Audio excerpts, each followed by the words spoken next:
Hello and welcome to Fallon Moran Radio. We are going to be talking about zero-based budgets today and why I think that they're super effective for you to use when you're creating a budget. So let's dive in. Now, a lot of you here are more than likely entrepreneurs and you're like, well, why do I even need a zero-based budget? Well, zero-based budgets can be super effective in terms of how you are utilizing every dollar. So when I paid off all of my massive amounts of debt, because back in 2023, I paid off over $25,000 of credit card debt, I was using, at the end of the day, a zero based budget. And so that is the power of zero based budgets because, and this is super important, and I said this in my Substack post, and I'm going to say it here, every dollar has a job. And when every dollar that you have coming in has a job, then you have true cash flow. And when every dollar has a job, like let's just say you have 10% going to assets, right? Then when you have 10% going to assets, you have a way to create wealth and you don't have to actively do it. Okay. So that's why zero based budgets can be incredibly effective and incredibly useful because when you have a goal financially, when every dollar has a job, then you can achieve that goal faster.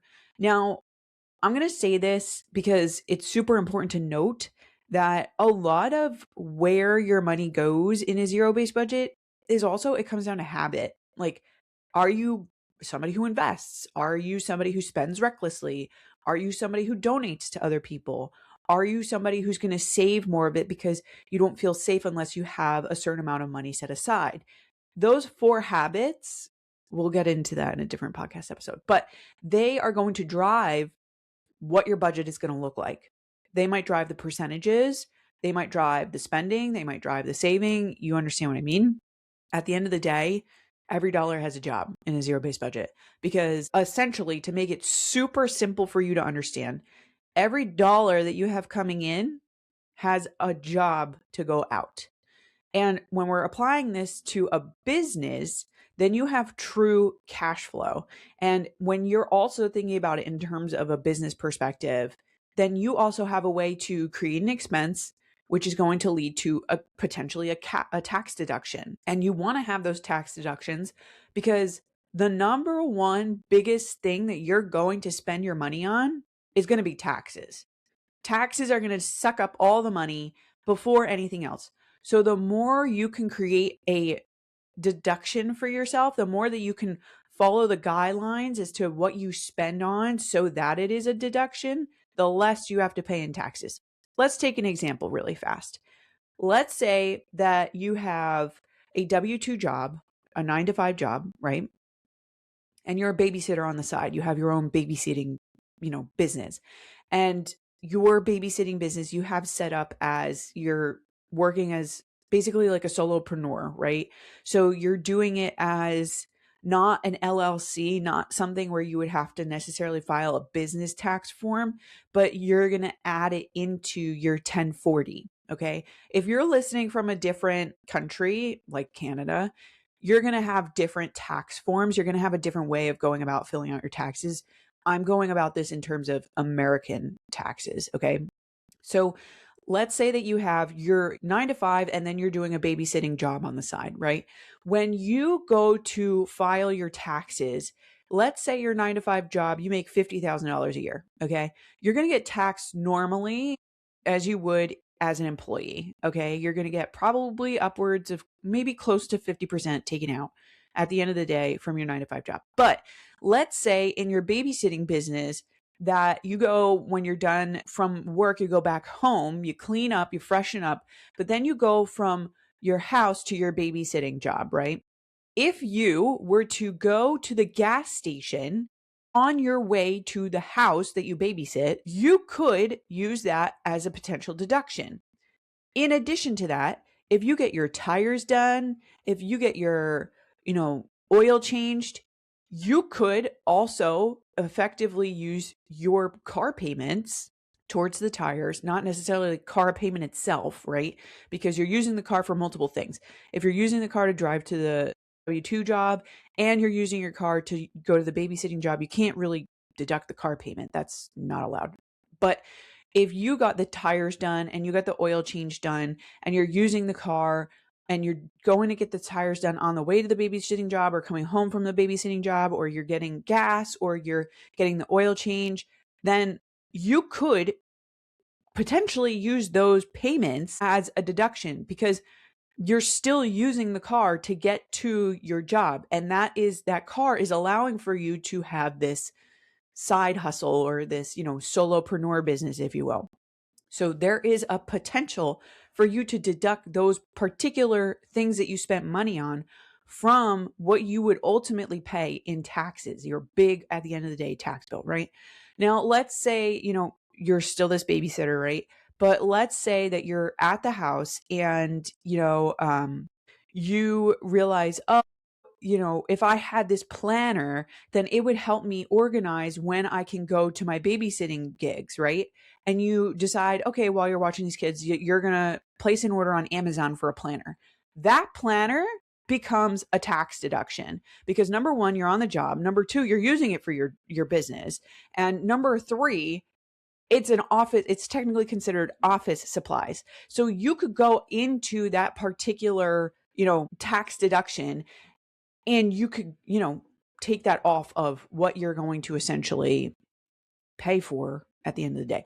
This is turning into a tax lesson. I want to go back to zero-based budgets. At the end of the day, if you have your W-2 and your babysitting gig, and let's just say both of those together bring a combined $5,000 in income into your pocket, then when we go to create our expenses, we want our expenses to ultimately go from $5,000 coming in to $5,000 coming out. So it's even. So at the end of the month or the week or whatever you have your budgeting frequency on, you're at zero.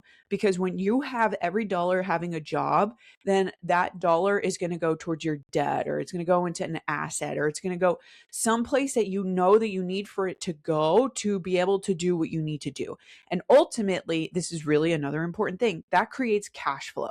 We want cash flow because you don't want to hold on to money. Because if you hold on to money, what happens? You get taxed on it. So when you have $0 at the end of the week, the month, the year, whatever it is, you don't get taxed on those dollars because you have zero left. So that's why it's super effective and important, not just for personal finances, but also for your business finances.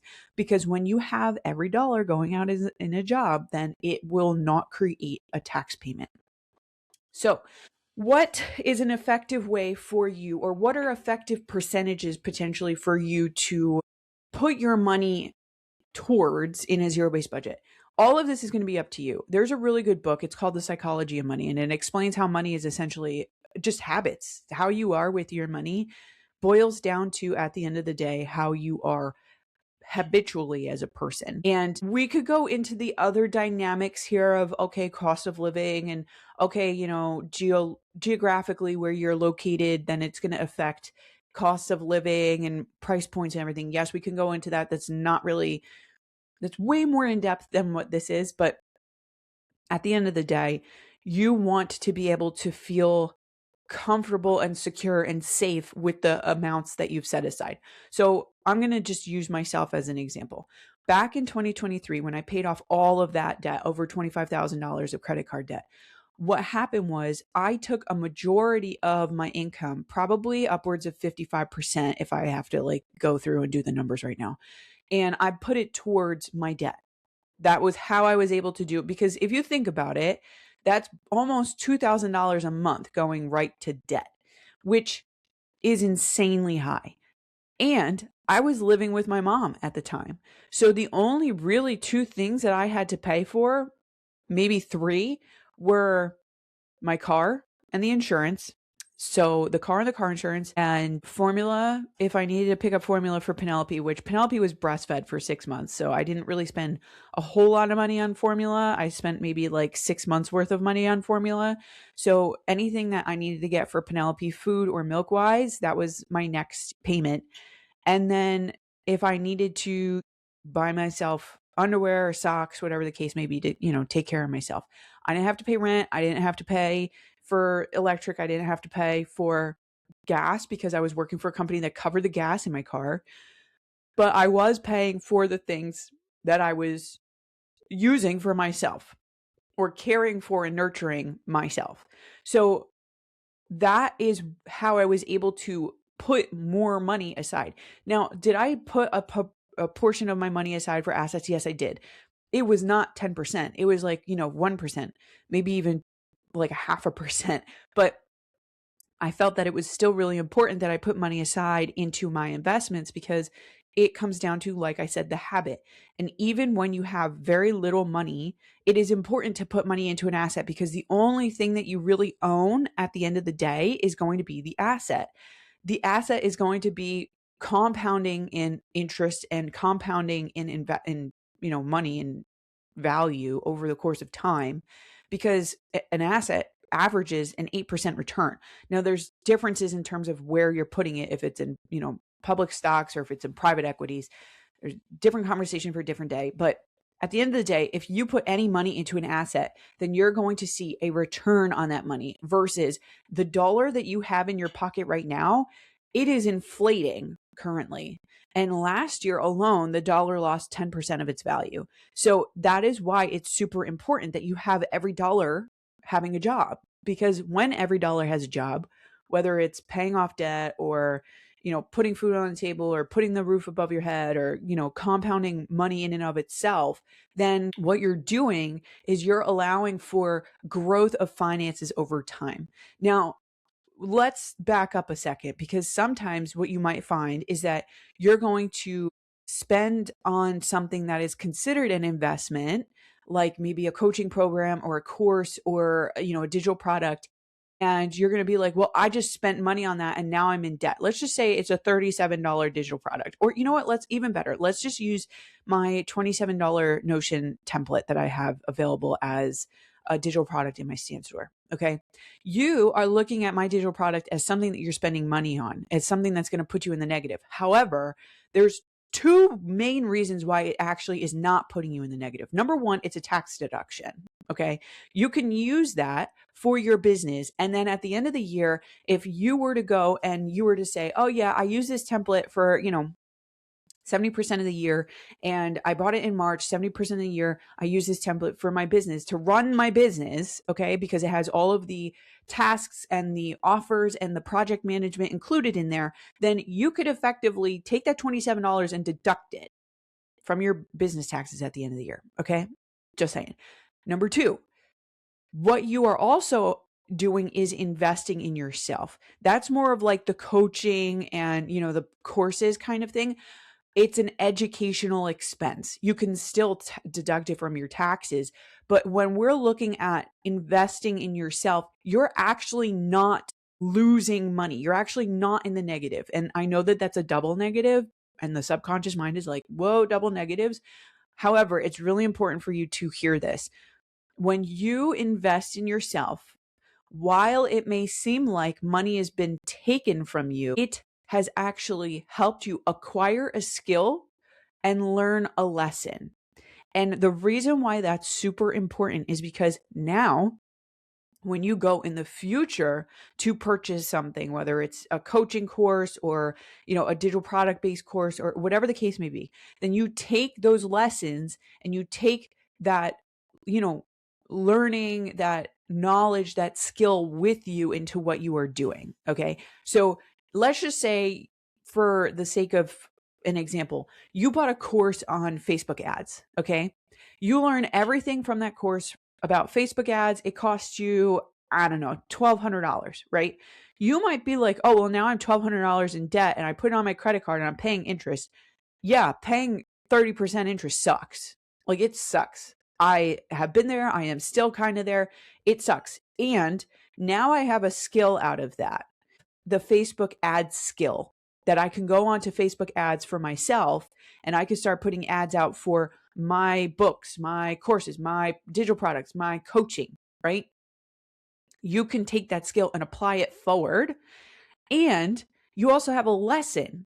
Like, you also have something that you learned out of that where, okay, you might have spent the $1,200 and it wasn't the coaching course that you were looking for. It was just a module course, right? But now I don't like working on my own to learn something. I like working with people to learn something because you like to have that back and forth. You like to have that hot seat coaching or that Q&A. Now you know, okay, when I go to make an investment in the future, I know that I want to work with someone. I know that I want to hear their perspective. I know that I want to hear their direction, or maybe I want someone to call me out on my crap so that I don't find myself in the downward spiral of me learning Facebook ads and then doing nothing with it.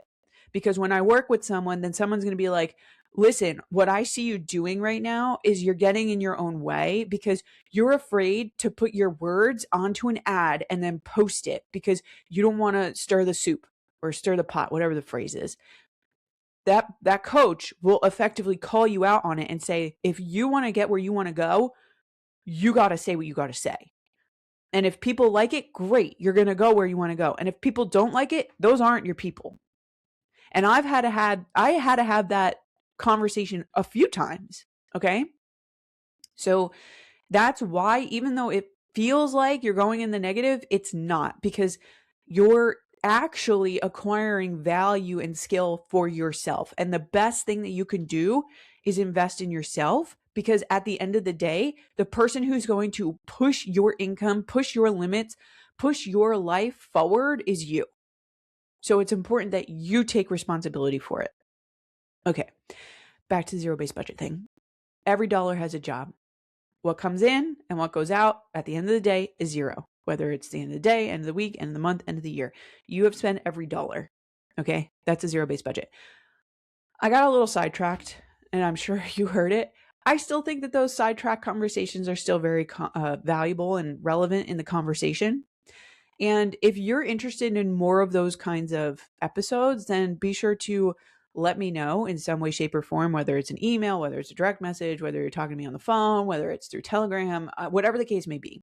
Even a rating and review on the podcast, because that's what helps the podcast grow. I have encouraged it on every episode, and I will continue to encourage rating and reviews because that is how the show grows. And also, I would love to do the spotlight episodes once a week. So be sure to leave your rating and review for the podcast down below. If you are watching on YouTube, be sure to let me know if you have used a zero-based budget and what you have found to be effective when you are creating your percentages for yourself. Is it 10% to assets? Is it, 50% to debt or expenses? Let me know what you feel comfortable with, and let me know if you enjoyed this video. So thank you guys for tuning in. Thank you for listening. I'm sure you see the podcast studio looks a little different. We moved the computer and the microphone and everything upstairs. And this right here, if you're watching on YouTube, is actually really awesome. I can't wait to put it up. I'm really excited because now we're in a room and I have light right here and I don't have, like boxes behind me. So I'm really excited. We're going to get the podcast studio looking real good. So be sure to stay tuned, and okay, thanks. Love you. Bye.